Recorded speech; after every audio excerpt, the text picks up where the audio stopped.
चलिए जानते हैं देश और दुनिया की छोटी बड़ी खबरों को फटाफट अंदाज में। पर अभी तक आपने इस वीडियो को लाइक नहीं किए हैं तो लाइक कर लीजिए, चैनल पे नए हैं तो चैनल को सब्सक्राइब कर लीजिए, साथ में बेल आइकन भी प्रेस कर लीजिए और वीडियो को ज्यादा से ज्यादा शेयर कीजिए। तो चलिए बढ़ते हैं खबरों की ओर। पश्चिम बंगाल में नगर पालिका चुनाव की घोषणा कर दी गई। राज्य निर्वाचन आयोग ने गुरुवार को इसके लिए नोटिफिकेशन जारी कर दिया। निर्वाचन आयोग ने बताया कि राज्य के 108 नगर पालिकाओं के चुनाव इसी महीने 27 फरवरी 2022 को होंगे। राज्य निर्वाचन आयोग ने अभी चुनाव परिणाम के तारीख की घोषणा नहीं की। आयोग अधिकारी ने बताया कि 27 फरवरी को 108 नगर पालिका के चुनाव होंगे। चुनाव की पूरी प्रक्रिया को 8 मार्च तक पूरा कर लिया जाएगा। मतगणना की तारीख आगे बताई जाएगी।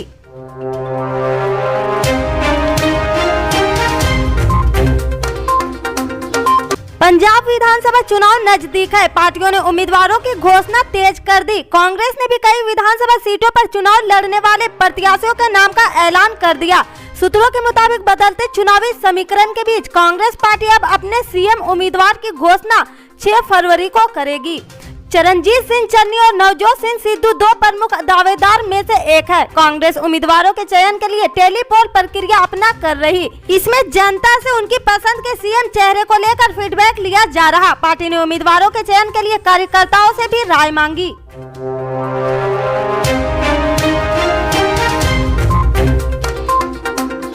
अखिलेश यादव ने कहा कि आज मुख्यमंत्री ने अपने 5 साल की सरकार की उपलब्धियां गिनाई। उन्होंने 1 घंटे 22 मिनट तक भाषण दिया, लेकिन यह नहीं बताया कि प्रदेश के किसान की आय का दुगनी कब होगी।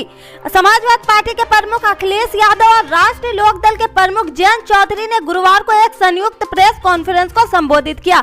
इसमें जयंत चौधरी ने कहा कि बीजेपी के लोग हमें जितना धमकी दे दे, वे हमें जितना धमकाए, हम एक साथ होंगे। वही समाजवाद पार्टी के प्रमुख अखिलेश यादव ने कहा कि मुख्यमंत्री की भाषा बदली है, पता नहीं क्यों बदले हैं।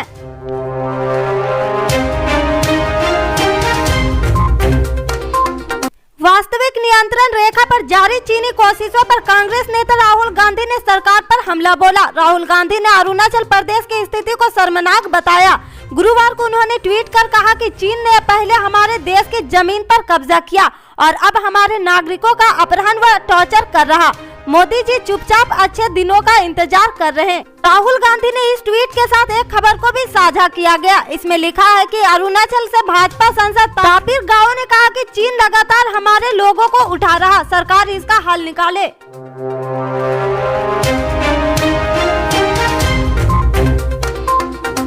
सपा से मोहनलालगंज विधायक अमरीश पुष्कर के टिकट पर पेच फंस गया। वह मंगलवार को नामांकन कर चुके हैं। वहीं पूर्व सांसद सुशीला सरोज का दावा है कि वे मोहनलालगंज में बृहस्पति को नामांकन करेगी, जबकि मलिहात से सुशीला सरोज के बजाय अब सोनू कन्नौजिया को उम्मीदवार बनाया गया। इसी तरह कैंट, मध्य और उत्तर के उम्मीदवारों को भी नामांकन से रोक दिया गया। इससे कार्यकर्ता भी खेमे में बट गए। अमरीश पुष्कर भी मोहनलालगंज से कांग्रेस के टिकट पर मैदान में उतरने की तैयारी में है। ऐसे में समाजवाद पार्टी के अंदर लखनऊ में बगावत बढ़ती जा रही। उधर सपा के पूर्व विधायक इंदल रावत ने कांग्रेस की सदस्यता ग्रहण की। इंदल रावत को कांग्रेस ने मलिहाबाद से प्रत्याशी बनाया है।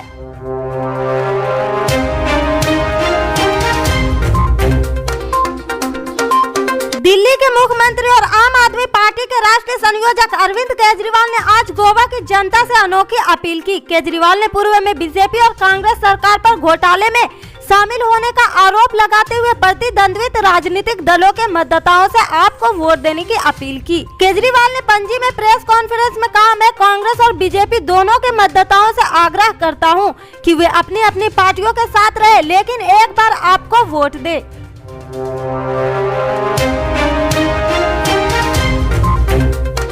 साल 2008 मालेगांव विस्फोटक मामले में एक और गवाह आज अदालत में मुकर गया। ये 17वां गवाह था जो कि गवाही देने से इनकार कर दिया। इतना ही नहीं, उसने अदालत में महाराष्ट्र एटीएस पर गंभीर आरोप लगाए। उसने कहा कि महाराष्ट्र एटीएस ने उसका अपहरण कर लिया था और उसे 3-4 दिन तक अवैध हिरासत में रखा। उसने कहा इस मामले में उसे आरएसएस नेताओं का नाम लेने के लिए जबरन मजबूर किया गया था।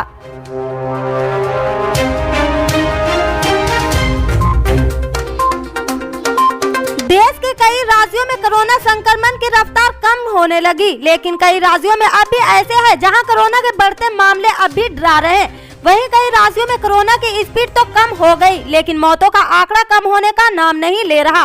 चलिए यहाँ जानते हैं कि देश के किन राज्यों में कोरोना से हो रही मौतों का आंकड़ा काफी ज्यादा है।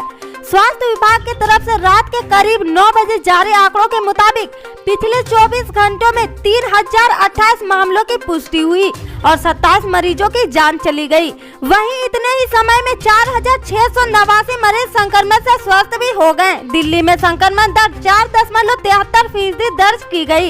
इस समय शहर में 14,870 मरीजों का इलाज चल रहा। इससे आगे की खबर को जानने के लिए जुड़े रहे हमारे राइट न्यूज के साथ। जय हिंद।